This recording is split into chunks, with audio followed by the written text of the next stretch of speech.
All right, friends, today we're going to learn about texture rubbings. We went on a little bit of a scavenger hunt and found some leaves. I also have some leaves to supplement that I brought from home. So when you do a texture rubbing, you want to first feel the item you're going to do the rubbing with and feel for the more textury side. When I was rubbing my hand on this, I noticed that this side feels bumpier. So I want that side aiming up. I'm going to put it under my paper and lie my paper down. Now I'm going to take a black crayon. You'll notice that this black crayon doesn't have any paper on it.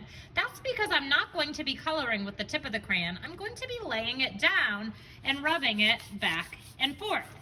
And what happens is when I do that, the texture is the way something feels, the texture of the leaf comes through.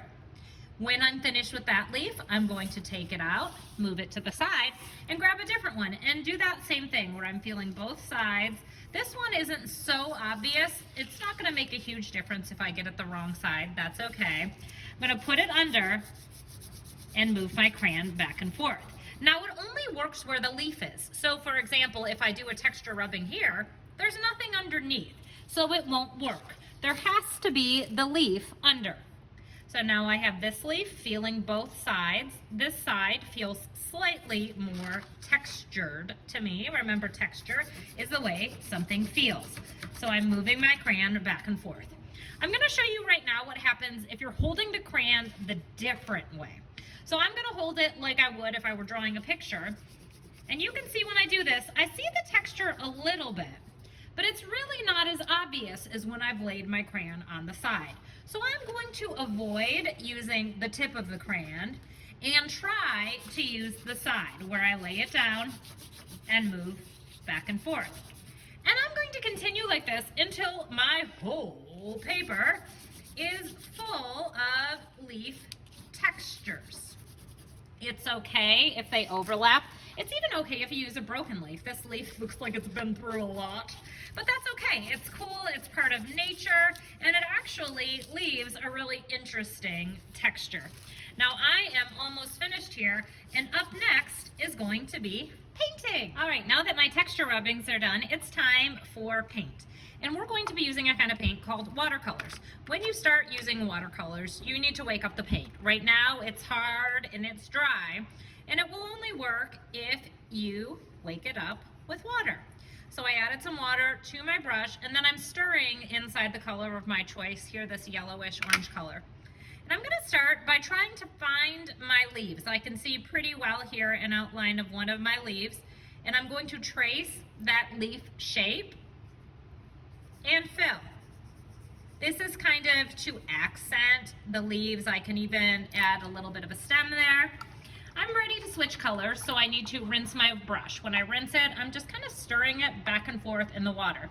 Since this is watercolor paint, I don't need a sponge like I do when we use tempera paint, because I actually want my brush to get the paint wet. Again, I'm tracing around one of those leaf shapes I see real clearly and filling it. Some of them are a little trickier to see, like that one there, and it's okay. It's okay if you can't see the leaf perfectly. I'm just gonna try my best to trace around where I think that leaf was. And again, I think that was that broken leaf I found, and that's okay. Now here I have a little overlap. If you have an overlap, you have a couple of choices. You could either paint until they bump into each other and let one go on top. That's what I did here.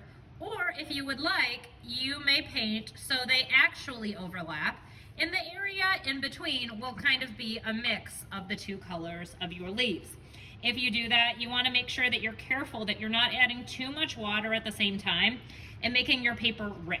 So if your paper starts to feel fuzzy and it gets little tiny white cotton balls coming off it, that means that it's getting too wet, and you should stop and let the paper dry a little bit before you continue to work in that area. Now I'm going to time lapse you while I finish up painting my leaves.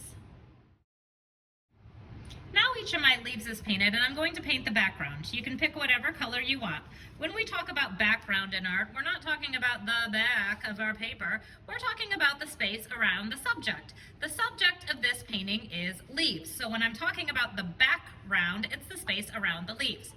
Now, when I'm painting, I'm always remembering that my paintbrush is like a ballerina. Ballerinas dance on their tiptoes. This is the tiptoes of my paintbrush. So when I am painting, my paintbrush is standing up tall on its or his or her tiptoes. That way I don't scrape my paper. So your paintbrush is like a ballerina. Ballerinas always dance on their tiptoes. They never ever scoot around on their bottoms. This is the bottom of the paintbrush, because nobody wants to go to the booty scooting ballet. So stay up on your tiptoes, be nice to your paper. Now you can see in a couple of these spots, the paint is sort of moving together. The blue and the pink are mixing there, but I'm actually not mad about that. I kind of love how that looks. That technique is called wet on wet with watercolor. It's when you're working wet paint next to wet paint, and the paint kind of blends together. Now I have a beautiful texture rubbing piece all about leaves.